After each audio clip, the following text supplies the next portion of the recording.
Okay, as we wait for this news conference to start, you see at the podium, that is Bobby DiCello. Mr. DiCello is the attorney for the Walker family. Also there is Jayland Walker's mother. His sister is there as well. Bobby DiCello has been the Walker family attorney since this case first broke last June. We also know that the family is going to file a wrongful death lawsuit in this case. I'm sure that's something that we're going to hear about today as well as we get going. The family's been waiting quite some time to talk about this. We reached out to them earlier today. They did not want to speak until the decision came down. Let's listen in.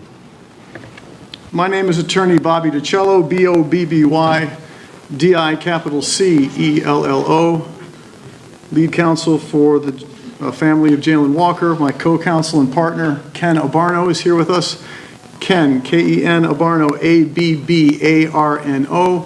Also, Paige White, P-A-I-G-E, from our legal team, and Joe Fouché III, Joe Fouché, F-O-U-C-H-E III.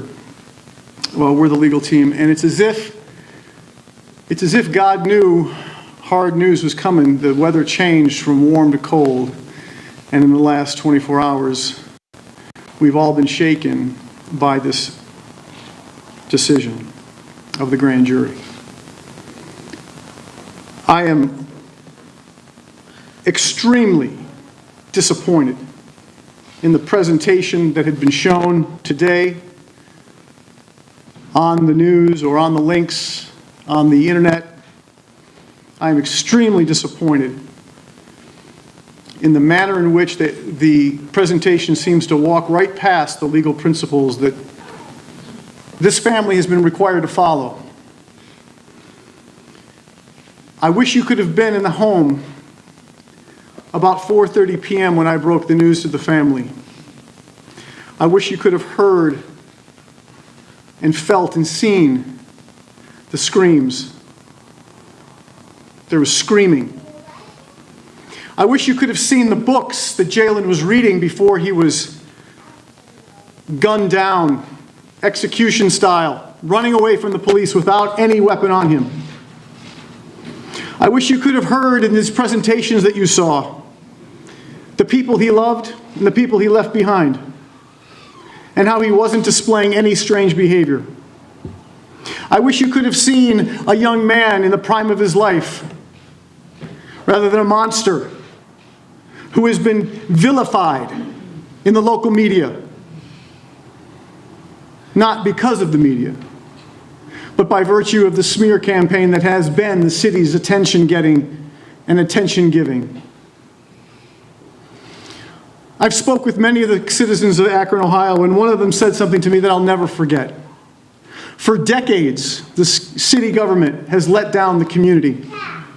And for weeks, it has tried to convince you that everything's okay. Let the process play out. For generations, there has been bloodshed. Senseless, crazy bloodshed. And for weeks we've heard, let's be peaceful. Don't get too angry.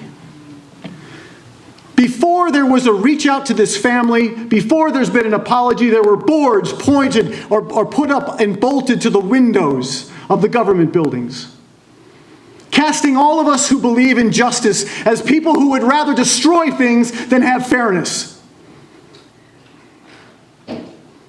And I stand to lose no matter what. I'm either too angry or not angry enough. This family is either too docile or too violent. They can't win. My legal team is either going to be smeared or lauded, depending on who you talk to. But nobody in this room tonight is happy. The things that have been said and done in this community have to stop. And those things that have been said and done have been by the police. They have to stop. And what we're going to do is continue the walk. Martin Luther King died on that walk. Jayland Walker was invited to the walk and he didn't know it, but he would live just long enough to contribute his whole body to it. And when I heard the chief of police say he wants He wants no destruction. He wants no problems. He wants peace. He needs to hear that the family of Jayland Walker's hearts have been destroyed. His body has been destroyed. And our faith in this community, its leadership has been destroyed. I can't say it loudly enough. If you want to cry and if you want to yell, then do that. If you want to say what you need to say it. And prove the city wrong. Prove that you're not violent mongrels, which is what you're being painted as, those of you who would support this cause. Prove them wrong. And take the kind of action that the Constitution allows and that I absolutely demand, that is absolutely demanded on behalf of Jayland Walker.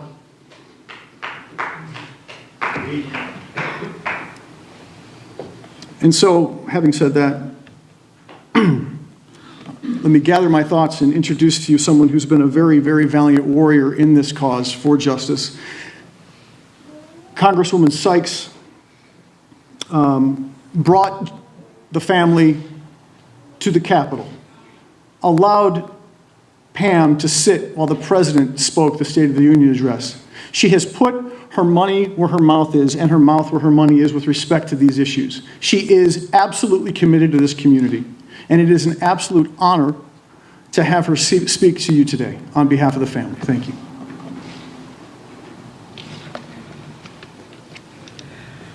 Thank you, and thank you all for being here to show support to Ms. Walker in memory of her son, Jayland. My name is Amelia Sykes. I am the Congresswoman for Ohio's 13th Congressional District, and today I stand alongside Jayland's mother, Pamela, his sister, Jada, his grandmother, members of the clergy, civil rights leaders, elected officials, and concerned citizens who are gathered because justice has not been served. Let me first start by acknowledging the loss of life, a future cut short, and a family and community in deep mourning and full of grief. We've seen this time and time again, and now it's here in our town of Akron. A routine traffic stop ends in death, and a family and a community mourn the loss of a son, a brother, a grandson, a friend, a neighbor. And this country and this community reckons with another tragic death. We find ourselves yearning for a justice system that protects all of us. Law enforcement officers take an oath. They take an oath to protect and serve. Let me say that again. They take an oath to protect and serve the public, and that oath is paramount in the ways in which they must operate within our communities. It requires them to be held to the highest standards, the highest possible standards, as they are trusted and entrusted with our lives and make split-second decisions that can have lasting and sometimes devastating impacts. And when that trust is broken, and people no longer feel served by those who swore to protect and serve, trust erodes and our community suffer. Let me be clear when I say my disappointment today isn't a blanket attack on law enforcement. I recognize that our community relies on law enforcement officers, and they are a part of the community. But their charge is to protect and serve. Protect and serve. And if you were like me, you watched the press conference and had more questions afterwards than you got answers.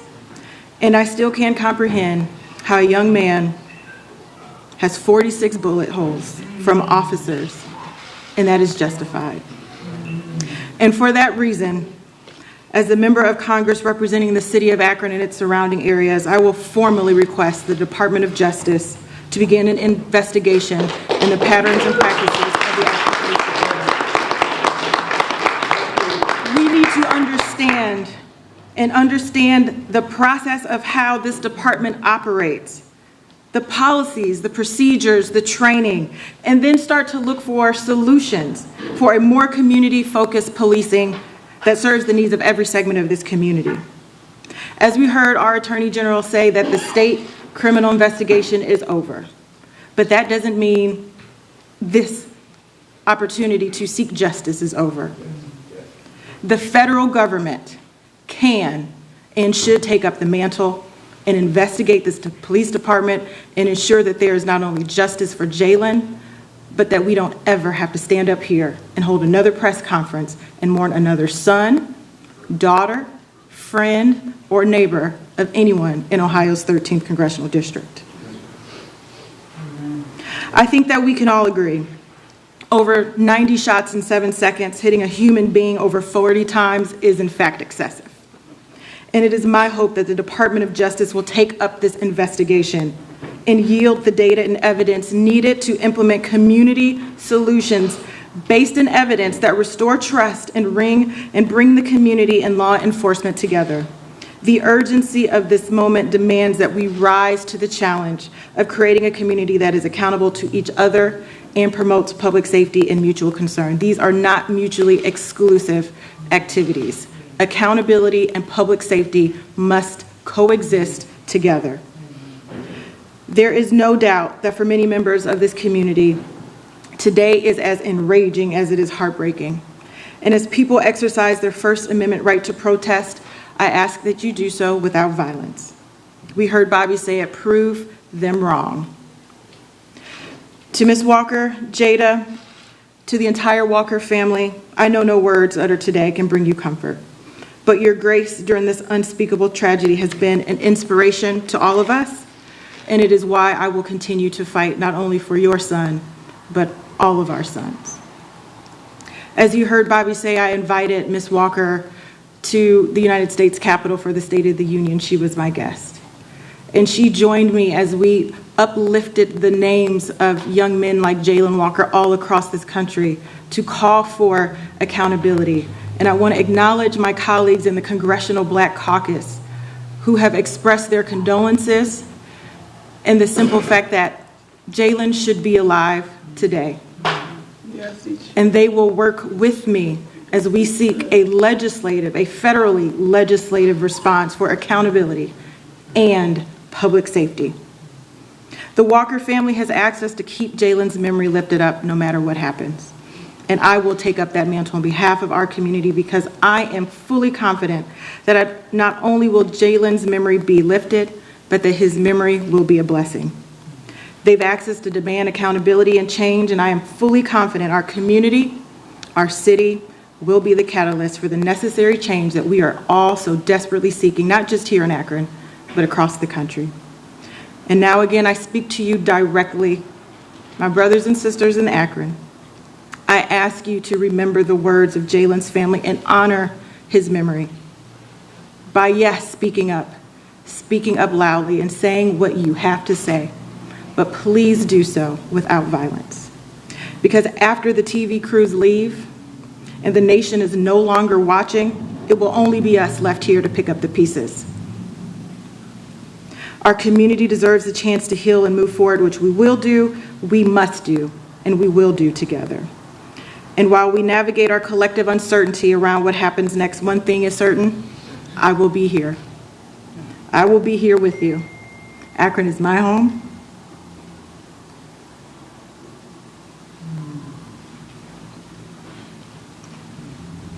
I was born here. I was raised here. I chose to serve my community. And I'm not going to run away from this challenge. None of us will. And I'm asking all of you to stand up with us and stand up for Jayland and make sure that we have justice not only for him, but sons all across this country. Thank you.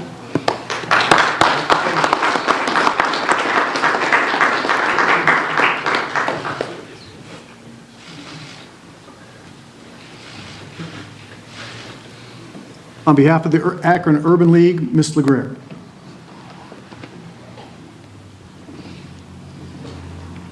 Good evening, everyone. I stand before you today not only as the President and Chief Executive Officer of the Akron Urban League, but as a mother of 3 adult Black men.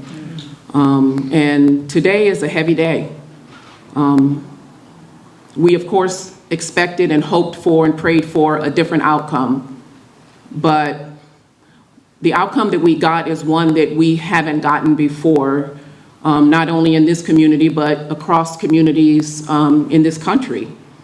And listening to the press conference by the Attorney General's office earlier, I guess the thing that struck me the most was not only how everything was framed up on, making sure that there was a particular sort of way that the blame fell, very strategically, but I just find it interesting that when you release 90 bullets, that to say that you weren't sure if the movement was because he continued to turn over or it was because we were shooting him. To me, that's an insult to our intelligence, that you would say something like that and that you think we would believe it. The Akron Urban League, like everyone else standing up here, will continue to fight, continue to advocate for the Black community, for people who, for whatever reason, during a routine traffic stop, can't seem to get resolved except by death. But we can watch serial killers get pulled over every day of the week and get arrested peacefully and live. There's something wrong with this equation. And when I think about the conversations that I've had with my sons and the fear that if they get a flat tire, they immediately call me and say where they are and how afraid they are. And they want me to know where they're located because they've got to wait for help or they've got to call for help. It just shouldn't be that way. And I'm not even going to pretend that I know what Pam is feeling. I don't want to know what Pam is feeling. I want to support her and love on her and pray for her. And my brother Robert, when I see the sadness on his face, that breaks my heart. This family should not be going through this. But everybody sitting in here today, let's continue to push for the right legislation. Let's continue to push to make change, real change, real change. We owe it to this family, and we owe it to the Black men who are, if they're not being gunned down, they're killing themselves out of despair and sadness and feeling like they don't have any other recourse. We got to change this dynamic. We got to change it. But I agree with Congresswoman Sykes. Let's not do it by tearing up our community. Because when everyone leaves, it's us. It's us. And keep in mind, a lot of these businesses that we're tearing up, they're Black-owned businesses. So let's continue to, let's protest. Let's speak our mind. Let's yell it to the rafters. But let's not be violent and tear up our own community. Let's just continue to do it the right way. Thank you.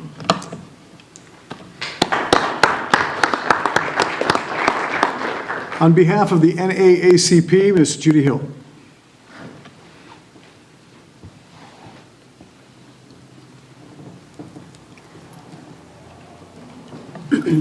Some of us have been speaking to the media all day. And I'm just going to be honest. I'm sick and tired of being sick and tired. I'm tired of having these conversations. I'm tired of the fact that not even in Akron, Ohio, can we get justice when 90 bullets. That's not enough. What does it take? What does it take for people to see what real justice looks like? I don't get it. I don't get it. I'm having a hard time sitting next to a family that's struggling because I feel their pain, because we all feel their pain, and we can't get justice. Well, I just want to say something I said earlier to someone. You know, this is just the beginning. I want to put the city on notice. So we didn't get an indictment here, but there's an indictment on the city of Akron that there is change that has to occur. We have to change the policing in our city. We have to stop chasing people for a tail light, for crying out loud. Who are we? Who are we? What happened to the humanism in this country, in our city? So we've got to make some changes. We stand by our original demands. We want them to stop car chases. We want that pattern and investigation. We want to support what Sister Sykes said, because we have to make these changes, and we can't do it by ourselves. We're going to need each one of us to stand strong. And I can't say what others have said. Yeah, we all have to be here, but we need to let them know that enough is enough. You know, the only change that's ever really happened in this country is out of chaos. So I'm not going to use the word peaceful. I'm sorry right now, because my heart isn't feeling peaceful. My head isn't feeling peaceful. My head is saying change. Change has to happen.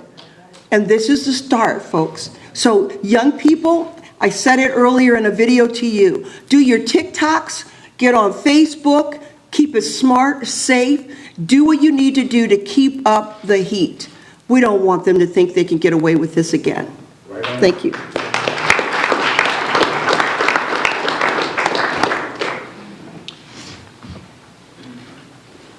And for Freedom Bloc, Reverend Ray Green. First, my condolences to the family, to my brother, Robert DeJarnay, my friend. We've been in this fight together in different avenues, and here we are standing together as one. To Pam and Jada, I love you. My heart goes out to you, and this isn't finished. We got y'all back. To Akron, I love each and every last one of you. No justice! No peace! Period. There wouldn't be no justice in Akron, no peace in Akron, Ohio. There would be no peace in Summit County. There would be no peace in the state of Ohio. There would be no peace in America until black men are able to walk down the street without being gunned down. Until black men are able to wake up and walk outside without the fear of being murdered by state-sanctioned violence. We will not rest. I am not here to condone violence, but I am saying that you have a right to be righteously indignant from these results today. Anger is an emotion that is felt when a wrong is done to you. And this wrong is done to us too many times. To the city of Akron, board up everything that you want to do, but we are coming. To my friends, to my brothers, to black men, we need you. To the gang members in the city of Akron, we need you. There is one clear and present enemy in this city, in this county, in this state, and in this country, and their name is Jim and Jane Crow, and we will not rest until we put them to bed. I'm not here to condone violence, but I am here to say that we will take back our community by any means necessary. It is up to us. We can no longer wait on an administration. We can no longer wait on the police department that is trained to shoot a person 100 times until they no longer have life in their body. We will not rest. I am giving you an invitation, if you didn't have one, to join in on this fight. We will continue to register to vote. We will continue to run candidates. We will continue to take over the administration in an electoral manner. But Akron, Summit County, Bath, Greene, Hudson, we are coming.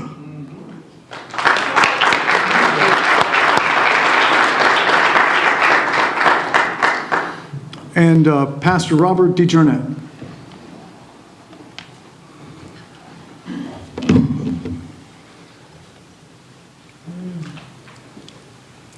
First of all, I want to thank all those who are and have been supporting this family. I want to thank you from the bottom of our hearts, because it means something to us.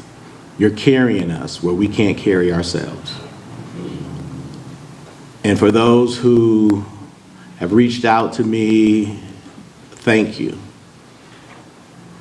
And for those who have asked me to question, I want to answer a question that has been asked, and that question is, how are you doing? The answer is not good. Our hearts are hurting.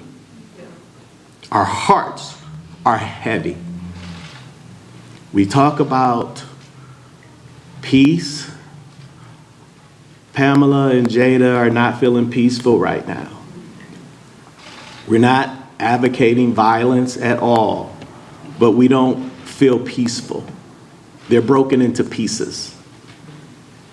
We talk about being calm. How can we be calm when the injustice we believe has happened?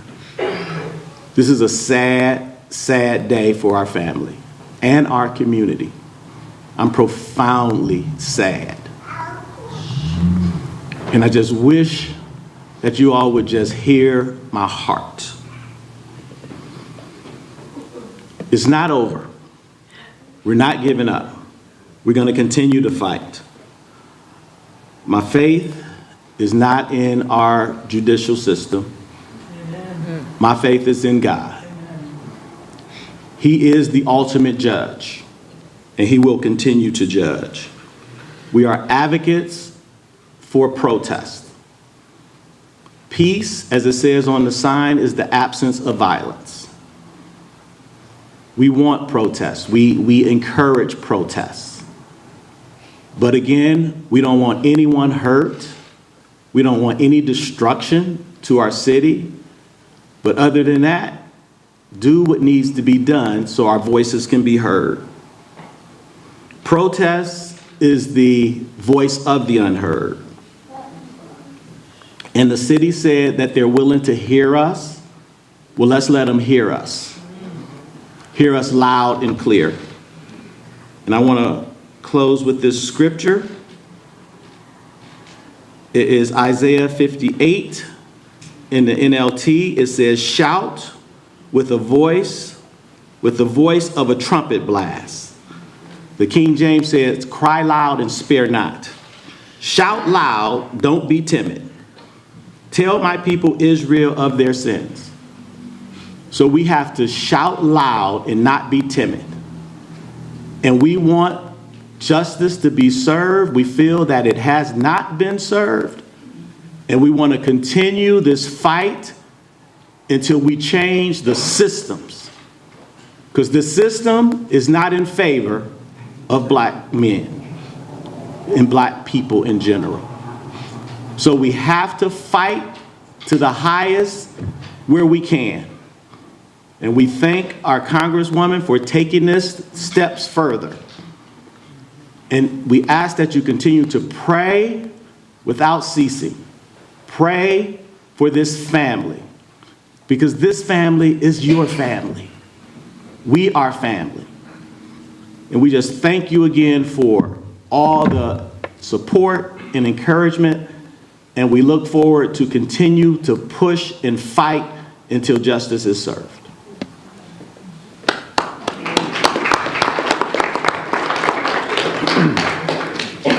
Okay, a few words from our legal team. I'm going to let my partner Ken Abarno address the group. I'll let my partner Paige address the group, and then I'll be taking questions from the media. Ken?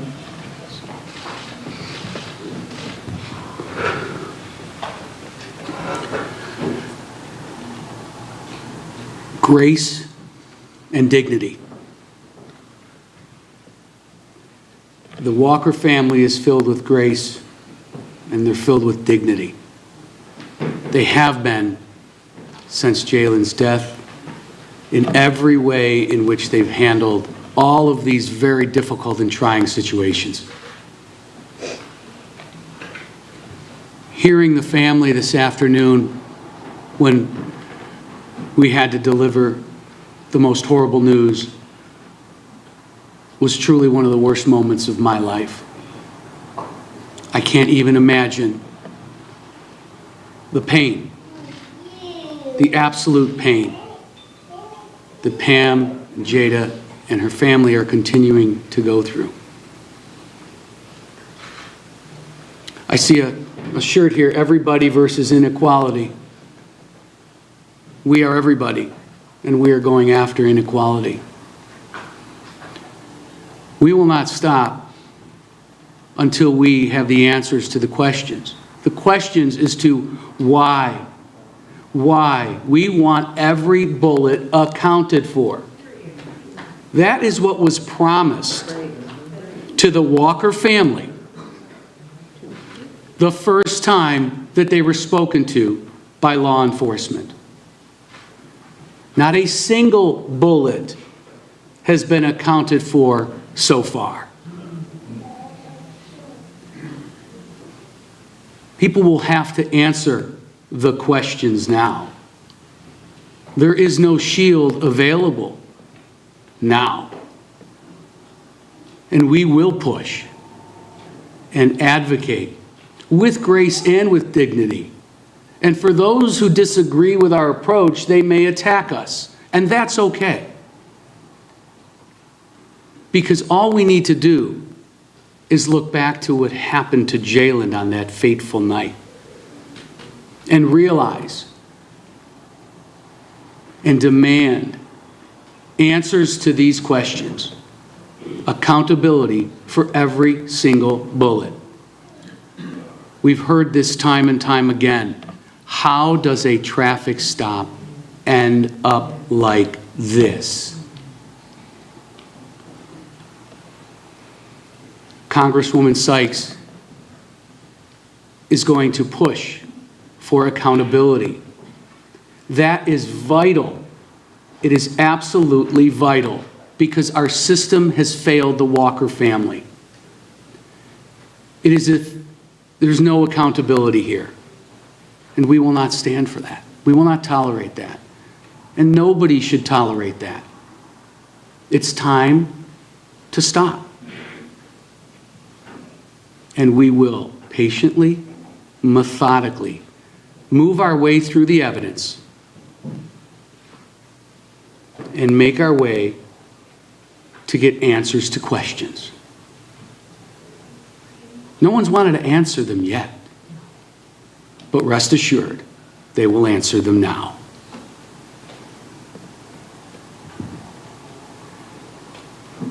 I asked Jada if she had anything to say, and she had one word: when.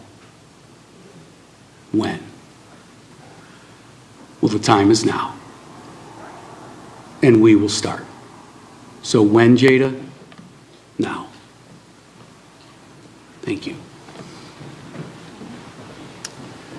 Paige White.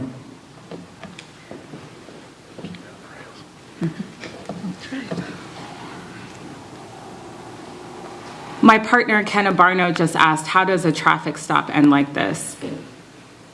I can tell you the answer.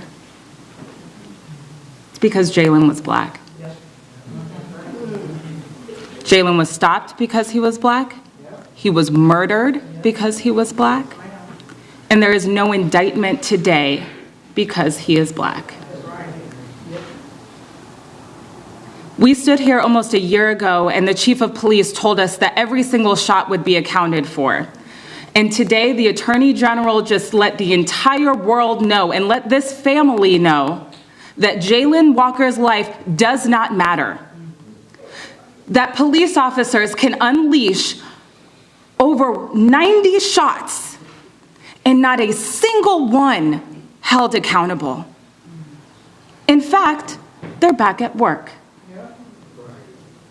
And you have to ask yourself, where is our humanity? I think that we can all agree. We all want our kids to come home. Can we all agree on that? Akron Police Department officers, I ask you, do you want your children to come home? That's right. I don't care what he did. But let's be clear. When Jayland was shot, he was running away, he was unarmed. Those are two things that we know. And for any state official to stand up there and justify what was done to Jayland, shame on you. Shame on each and every one of you. What we saw happen this week in the grand jury was a miscarriage of justice. That presentation that they gave to the grand jury was one that was skewed in favor of the police. Jayland did not have a chance. And so let me tell you, City of Akron, you got the right ones.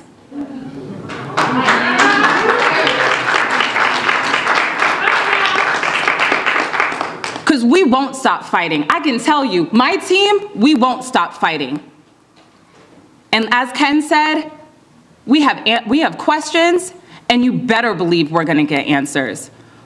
I am heartbroken doesn't capture the feeling. I talked to Jada earlier today, and she said, it feels like my heart has been ripped out of my body and stomped on in front of you. What Akron Police Department, when you call for peace, when you call for no destruction, when you call for respect, where was your respect for Jayland? So no, we are not condoning violence, and I'm so sorry that we have to get up here and continue this narrative, because we are asking people to speak up. Black and brown people, we have carved our way to justice from the beginning. It's never come easy, and it's never come fair. But I promise you we'll get it. Justice for Jayland today, tomorrow, next week, next year. I will not stop. Our team will not stop. Justice for Jayland Walker.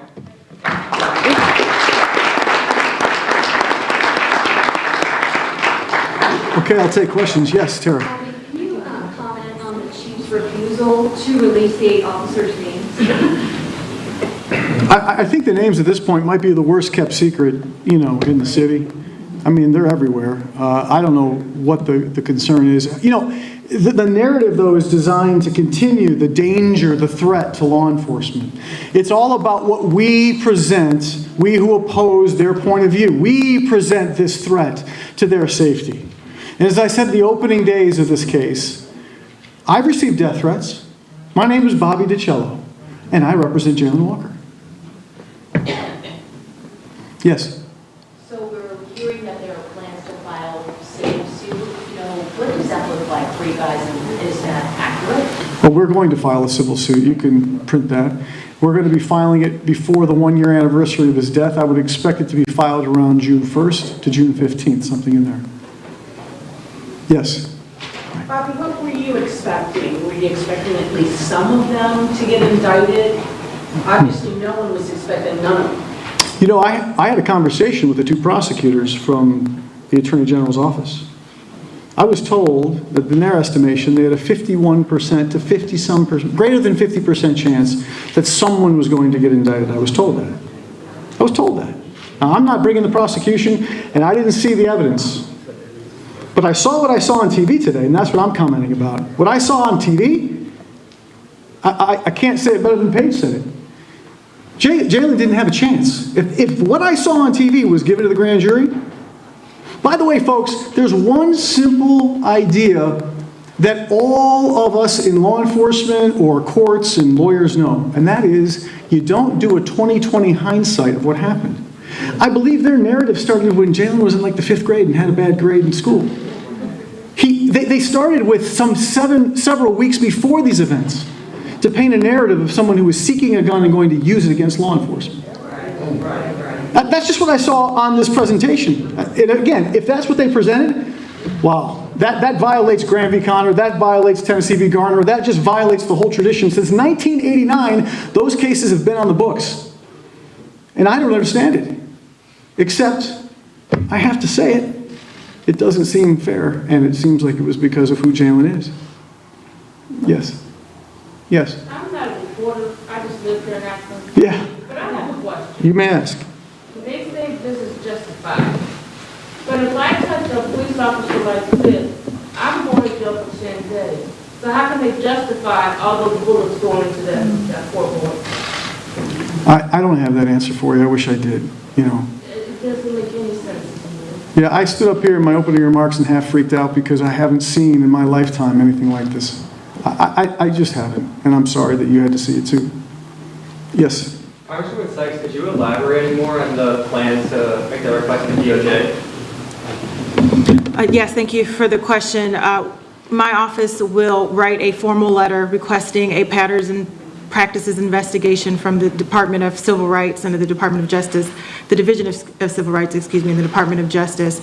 They don't have to, but I do hope that they are listening to the voices of Ms. Walker, to the voices of this community, and take it upon themselves to find the will to investigate what happened not only with Mr. Walker, with Jayland, but the patterns and the practices of the Akron Police that would allow for officers to feel like they could shoot 90 rounds, hitting a young man 46 times, and then handcuffing him afterwards. Yes, in the back. What is your confidence in their internal investigation? What is my confidence of their internal investigation? Well, let's just rewind this moment in time. Mr. Kozar, who happens to be both a police officer and union leader, actually sued the police department for giving this to BCI, right? So you can imagine what they're going to do in-house. Anyway, yes, I'm sorry, yes. Gabriel Kramer, Public Media. I can't hear you? Gabriel Kramer, Public Media. Hi, Gabriel. Akron voted in favor of police oversight last fall. What message does this send to Akronites that how that will work moving forward? Well, I mean, this makes the case, doesn't it? That the civilian oversight of the police is an essential component. By the way, that's a request since 1968 that has been working to emerge and become real here. I want to thank all the folks both in the stands here and behind me who have fought that fight and gotten that legislation in place. Issue 10 was a huge victory for the city, and we can't wait to see it fully fleshed out and working. Yes? My name is Molly Walsh. Hi, Molly. Yes, Molly. I have a question actually for Reverend Green. Right. I was wondering what kind of message or what do you have to say to young black people in Akron and across the country? Get with an organization and fight Jim and Jane Crow. What we've seen today was an extension of a Republican Attorney General and a Republican administration 5 minutes away from the largest Ku Klux Klan base, the second largest Ku Klux Klan base in America. What I'm asking everybody to do, particularly black men, is to join an organization like the Freedom Bloc, like the Fred Hampton Gun Club, like the Huey P. Newton Gun Club, like organizations that are out here fighting against these injustices.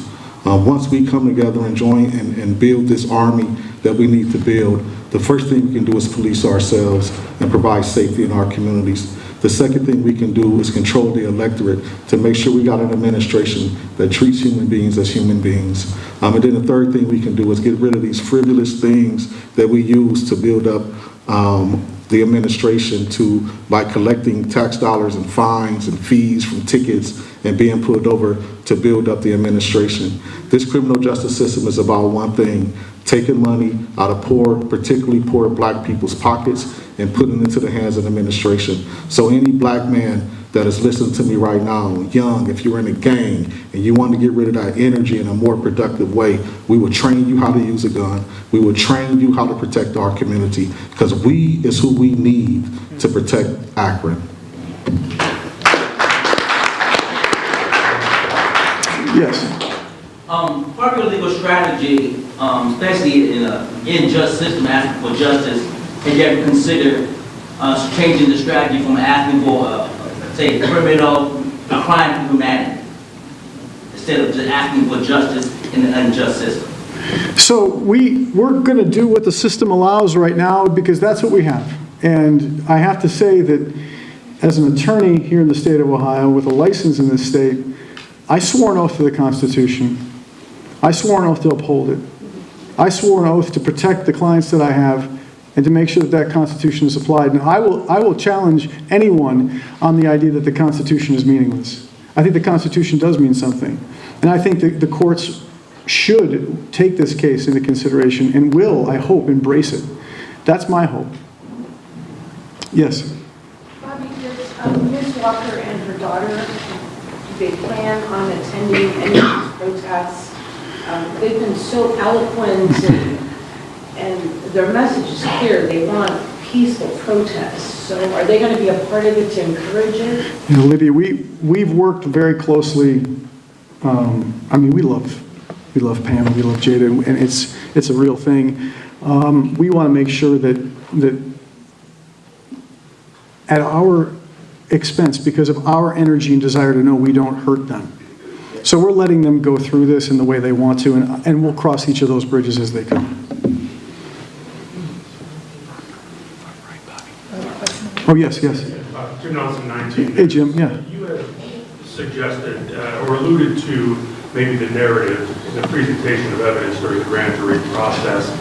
Do you believe the prosecutors involved were biased in how they presented their evidence? I know you don't know, you weren't there, but there's kind of been some alluding to that possibility. So I've been an attorney, for 23 years anyway, and I've come to realize that power tends to protect power. And that's not something that power is always aware of, right? So when we ask for the powerful people with all the authority to be fair to the least of us, I mean, there is a song that I love that's in church, which is, "Whatsoever you do to the least of my people, that you do unto me." But power doesn't hear that song. Another song that I remember when I was a kid and I was little, I'm 55 years old, was "Something's Happening Here." What it is isn't exactly clear. In the Kent State shootings, the way government has treated and killed us is something that we really have to pay attention to. So when power examines itself, it usually creates strange and awful results. And that's what I truly think has happened. In fact, we talked about implicit bias. We talked about confirmation bias. We talk about that as lawyers because we don't try to bring cases from some sense of what we think should happen, but what really did happen. And here, justice was lost. Thank you. Yes, way in the back. Hi, I have a question for the organizers. And so you talk about what does action look like, and getting people. One of the points was to get people in office. So we look at how many people voted for the ward councilman. It's about 2,000, 2,500.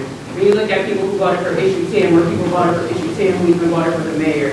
And so I think that moving the city forward is possible. You want people to get into action. For the organizations up there, can you give people time, dates that they can join you in trying to help register and educate voters here in the city? The first thing you can do is meet us tomorrow morning at 11 o'clock at First Congressional Church. We will have more information in regards to that question at that point. Also, we do regular canvassing from 3:30 to 7:30 every day, registering people to vote. You can get involved that way. Or you could just stop at 848 West Exchange Street and talk to us. You can stop at the Akron Urban League and talk to Ms. LaGrier and Dr. Ross. You can stop at the NAACP office and talk to Ms. Judy Hill and figure out what's your lane. There is a lane for everybody. Everybody can't go marching. We understand that. We need people to do research.